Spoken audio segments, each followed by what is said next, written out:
అందరికీ నమస్తే. మనం నిత్యం మంచి మంచి సోప్స్ తోటి స్నానం చేస్తామండి. మంచి వాసనొస్తాయి. అంతా బావుంటుందండి.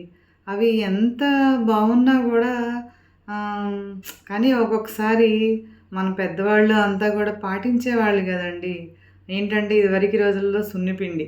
వారానికి ఒకసారన్నా సున్నిపిండి రాసుకోండి, రాసుకోండి అని నానమ్మో, అమ్మమ్మో లేతే అమ్మో ఎవరో ఒకళ్ళు చెప్తూ ఉండేవాళ్ళు గదండీ. అలాగా వారానికి ఒక్కసారన్నా గూడా మనం నిజంగా ఇదివరకిలాగా ఉంటే అది బావుంటుందండి. పెద్దవాళ్ళ సూచనలు పాటిస్తే కొన్ని సార్లు మన శరీరం చాలా బావుంటుంది. ఆరోగ్యంగా ఉంటుంది గదండీ! ఏం లేదండి. చిన్నగా నేను చెప్పే టిప్ ఏంటంటే బావుంటుందండి ఇది. శరీరానికి మంచిగా బావుంటుంది. ఇంకోటేంటంటే కాంతివంతంగా ఉంటుందండి. ఏంటో చెప్పుకుందామండి. ఏం లేదండి. దానిలో పచ్చి పాలండి. పచ్చి పాలు, ఇంకొకటి శనగపిండండి. శనగపిండి, దానిలో కొంచెం పసుపు, అలాగే పంచదారండి.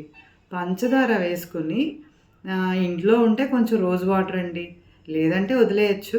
ఈ మూడిటిని కలిపేసండి పసుపు, సున్నిపిండి, కొంచెం పచ్చి పాలు, పంచదార వేసి మంచిగా బాడీ అంతా అప్లై చేసి రుద్దుకొనేసి స్నానం చేస్తేనండి చాలా బావుంటుందండి.